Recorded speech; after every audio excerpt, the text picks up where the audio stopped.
عبداللہ بن مسلمہ قامبی نے بیان کیا، ان سے امام مالک نے، ان سے ابو زناد نے،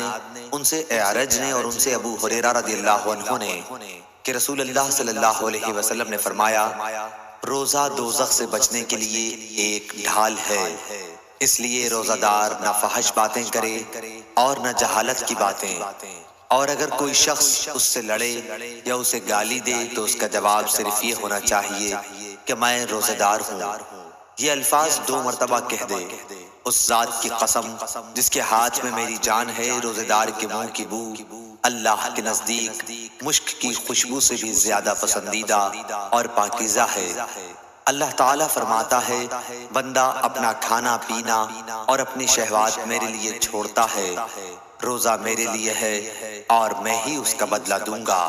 اور دوسری نیکیوں کا ثواب بھی اصل نیکی کے 10 گنا ہوتا ہے۔ صحیح بخاری حدیث نمبر 1894۔